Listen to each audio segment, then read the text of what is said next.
In this film, I want to look at our latest temporary exhibition that we're preparing, Pick and Mix, which is about the history of the local area. Because of the COVID-19 crisis, we've completely changed our temporary exhibition programme for the next year, and instead we're going to have an exhibition that focuses in on local history, bringing to life all our amazing collections related to Salisbury and the surrounding landscape. Now, we started this exhibition online on Instagram, but what we're doing now is actually preparing an actual physical exhibition in the galleries behind me. So let's go in and have a look.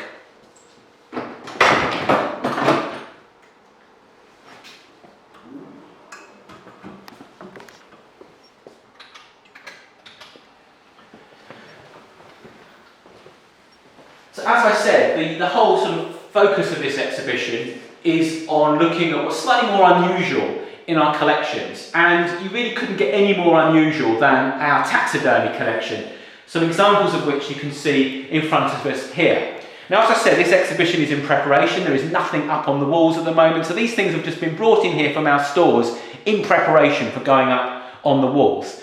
Right in front of us here we have this incredible fish, and what I love about this one is that it's actually labelled. It was caught by Mr. Gawthorne in the Avon on the 14th of July 1914, and obviously he was incredibly proud of it because it weighed 14 pounds and was 32.5 inches in length. So he had it mounted up, and then we acquired it for our collection. And this was in fact a major feature of the old museum that used to be based in St Anne Street. We had huge amounts of this material on display, but when we came to King's House in the early 1980s, it was decided to put a lot of this away because it had become unfashionable. But of course the museum was founded in the 19th century, and back in the day people didn't watch natural history programmes on television. This is how they connected with local natural history, through things just like this. Now, my favourite object here isn't actually that fish, but actually this lovely kingfisher that you can see here. This was mounted by a man called Mr. G. White, who was a naturalist based in Fisherton Street. Isn't that wonderful? That is a beautiful specimen. So that's why we've selected it for exhibition.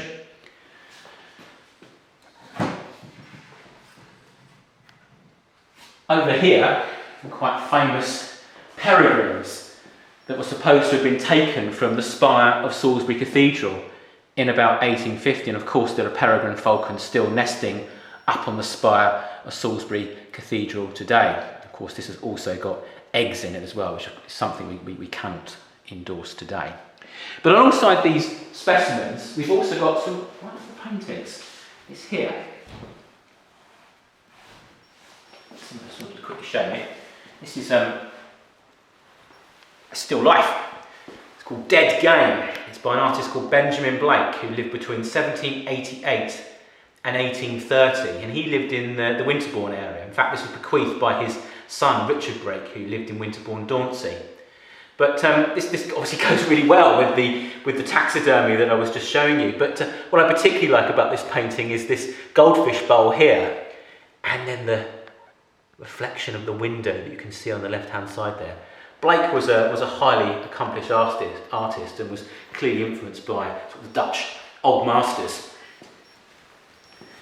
Now, in the rest of this room, it's still very much a work in progress. Lots of empty cases, ready to take, what I think in this room would be quite an historic feel, a kind of museum of a museum feel to the displays. But one thing we've had to put on display because of the way the cases have been arranged is this rather gruesome exhibit over here. This is an operating chair from the old infirmary in Salisbury. Of course, the infirmary was founded in the late 18th century. But this really does put a chill down the spine, because when you look at it, it's got a strap to hold the patient in place. But the seat, if you look carefully, has lots of holes in it. And the reason that is because when performing an operation, obviously bodily fluids are produced, and having a solid seat, of course, would mean those fluids would just sit there. So they would need somewhere to escape. I also think you have to look at the handles on this, or the arm rests. They're quite heavily worn. As you can imagine, someone sitting in this chair in pain, because of course this dates probably back before anaesthetics could be given. It really is quite a chilling thing. Let's move on though into the other room where we're also preparing the exhibits.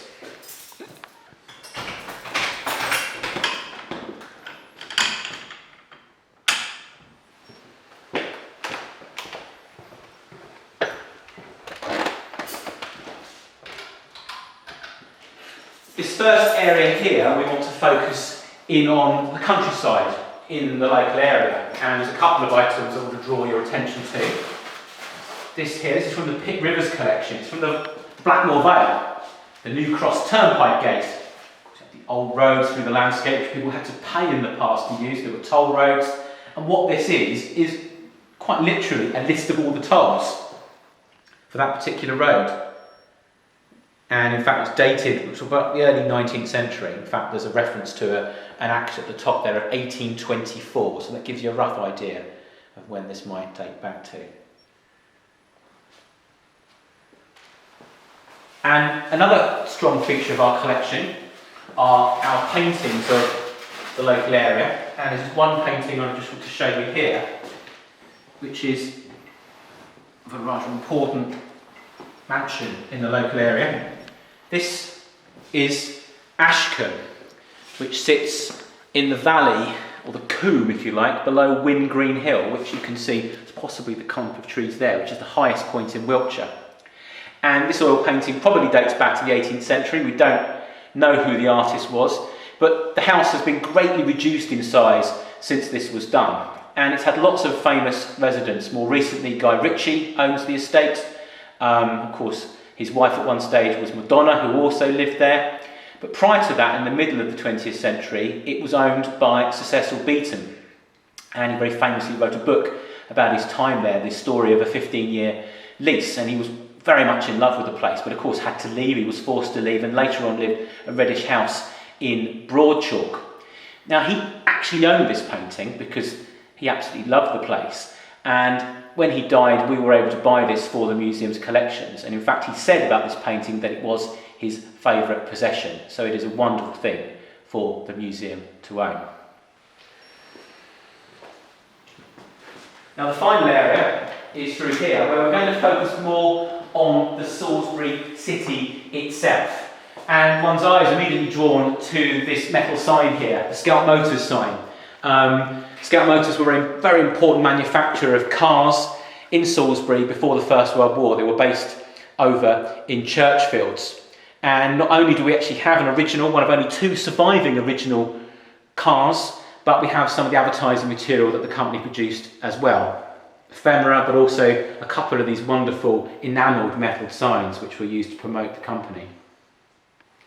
And then finally, we've actually in this space revealed part of the history of this building, because this wing that we're standing in here dates back to the Tudor period, to the late Tudor period or early 17th century.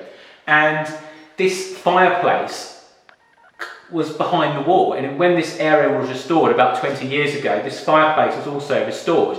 And there are normally a couple of panels in front of it, and we hang paintings in front of it. But when the restoration was done, these panels were put in so they could be removed every now and again to show people this really important historic feature. So, as part of the exhibition, we want to bring some of the story of the King's House, this wonderful building we're based in, to life.